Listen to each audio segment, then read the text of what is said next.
Heat stroke is the most serious heat-related illness. It occurs when the body can no longer control its temperature. The body's temperature rises rapidly, the sweating mechanism fails, and the body is unable to cool down. The Northern Cape provincial leaders have urged farm owners to give workers regular breaks, as the province confirmed that 5 farm workers in the Kakamas area died this week due to suspected heat stroke, and 2 are currently recovering in hospital. For more reaction on this, we are now joined by Zandisile Luphahla, spokesperson for Northern Cape Agriculture. Zandisile, appreciate your time this afternoon. My first question is around the amount of pressure that these workers might have been under to work during that heat wave. Good afternoon, and good afternoon to your listeners, as well as your viewers as well. Look, is this a very devastating matter, especially as if you look at the time of the year which we are in. If you can recall, as the Northern Cape, during this time we are excited because this is when we harvest much of our produce, especially in our irrigation areas, like your Kakamas, the one that you have mentioned now, as well as your Apinten and your Namakwa. So this is where more jobs are created. So we are really, especially from the MEC side, who send a message of condolences to the families of the deceased who perished due to what we suspect is a heat stroke. Indeed, we are mourning and we are hurt as a province, because this is something that we didn't expect, even though we were forewarned by the South African Weather Services. Now, were these individuals just unfortunate, or were they subjected to being out in the open for prolonged periods? Look, we received a warning from the South African Weather Services that this week we would have a massive heat wave, especially in those areas that we mentioned. And we did make our farmers aware that they need to take extra precautionary measures to make sure that our farm workers are safe, especially to give them breaks in between. And we're also suggesting that they can start at 6 a.m. because if you go to Namakwa, or if you're in Namakwa this past few days, temperatures will rise to about 51 degrees Celsius. So we were suggesting that even if they can start at 6 a.m. up until 12, they take a bit of a break, and then they resume again after 3 o'clock till 7 p.m.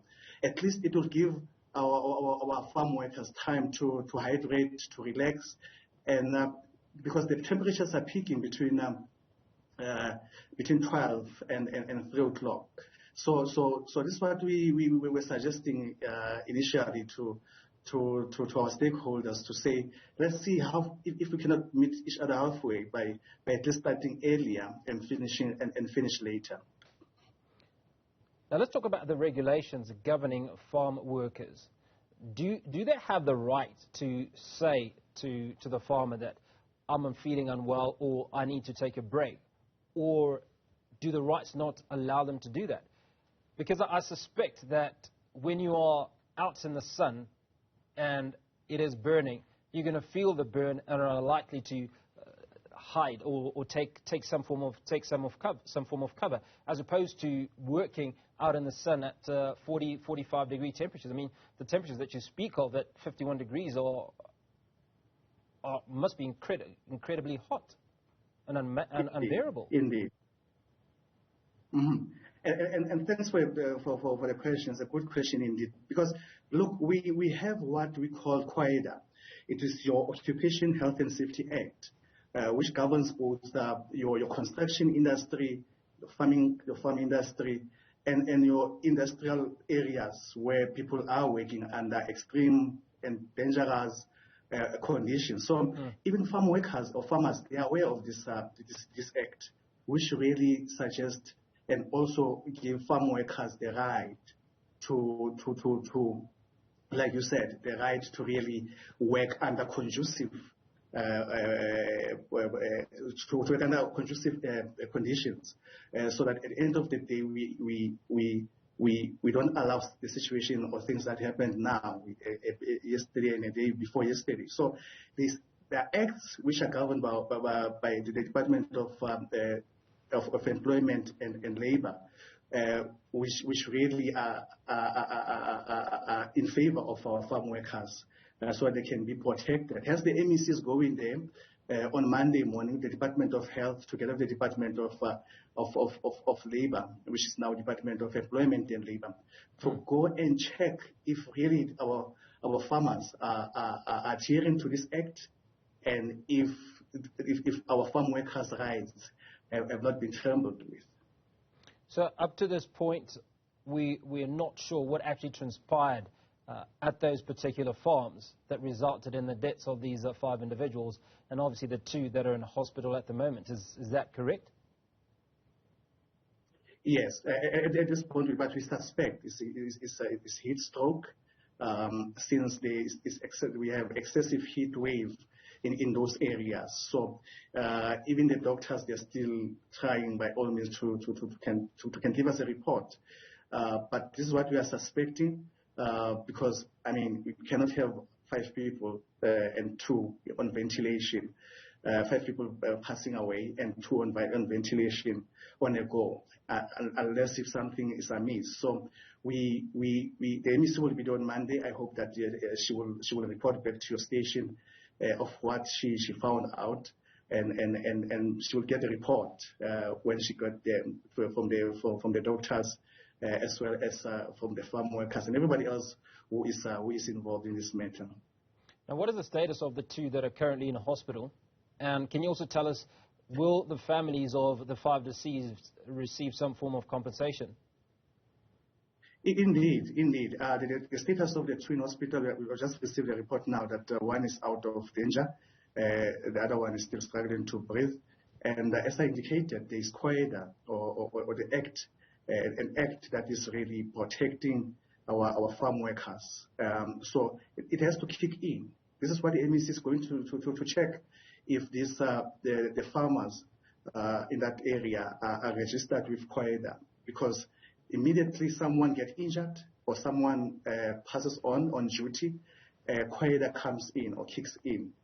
This is where the families of the deceased are able to get reprieve and to get compensated through that act, because there's a money, or there are monies that the farm worker or the farm owners need to put aside through QUAIDA, which will assist those who are left behind, and although those who will find themselves being unable to work after they are injured on duty.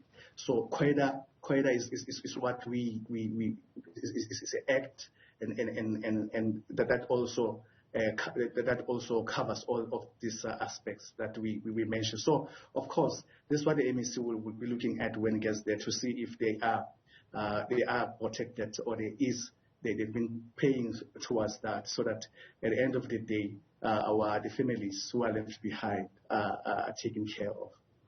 Zandisile, I'd imagine that this is a pretty difficult balancing act. On the one hand, we'll find that the most marginalized of the workers are those that are least educated, and those are the ones that are out as farm workers. On the other hand, they're also amongst some of the most desperate members of our communities, so are unlikely to fight for their rights. You talk about this being the high season where there's a lot of harvesting going on. So obviously it's a time when a lot of farm workers are seeking and finding employment, and will do anything that they can to keep that employment and make a little bit of money whilst they can. Yes, of course. It's not only the uneducated who are in the agricultural sector. We have people who are very much educated, and some of our young people who are not who don't find employment elsewhere. They do work on our farmers as harvesters and stuff. So we cannot really say it's because the people who are working there are uneducated, and maybe they might not be knowing their rights. I wasn't suggesting that all farm workers are uneducated, but there is a grouping of them that are, and obviously it becomes an issue. And even if you are educated, but the issue around desperation for employment at this particular time, will potentially see you being potentially abused because you need the employment, you need the money. But I don't want us to drive this narrative that people go to work on farms because they are uneducated and they are desperate. As I said, in the Northern Cape, two things or two sectors are contributing towards our GDP. That is your farming as well as mining. So this time of the year, this is when we harvest most of our produce. So our people, educated or uneducated, will take that opportunity to go and work. Because at the end of the day, this is what we want to see. We want to see our people working. So it is not about the matter of desperation. I don't want us to go to that road of saying people are going to work on farms because they are desperate and they are uneducated. So what I want us to do is to accept and appreciate the fact that the Northern Cape government, through our vineyard, we are able to create jobs for our people to go and work. Yes, they go there, they work, they are able to put something on the table for their families.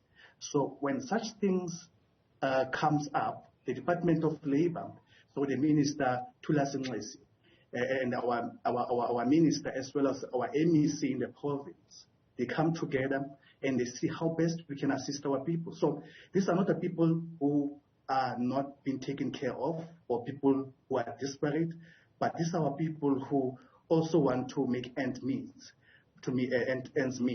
by working on our farms. So the law is there. The Department of Labor is there. They'll be with the MEC on Monday. I saw the Minister of Labor also issued a statement sending him this message of condolences. So as a provincial government and as government, we are on top of it. We'll see how best we can deal with this issue. So that our people continue to earn a salary and a wage and are protected as well. Hence, we are saying the MEC has made a clarion call to our farmers to really make it a point that there are water points and breaks in between. Hence, we are suggesting they should start working from 6 a.m. till 12, and then they take a break, 3 p.m. till 7, so that at least at the end of the day they produce to their capacity, to their optimum. So that's our message, to say we want to see our people working on conducive situation so that they are not compromised at all. So the MEC will be there on Monday, as I said. Should be with the Department of Labor and the Department of Health to see how best we can contain this issue. And those ones, our people who perished, MEC continues to send a message of condolences to the family, to say they will go deep and investigate this matter, and to see if possible that their families would be compensated, because there's quieter and there are other acts as well that are protecting our farm workers out there. Now, who is the MEC going to meet with on Monday? The MEC will be meeting with farm owners. The MEC will also be meeting with some of the workers' representatives, and to find out exactly what can be done, and to drive the message that she has been preaching of making sure that our people are taken care of. Zandisile Luphahla, spokesperson for Northern Cape Agriculture. Appreciate your time and clarity on those issues.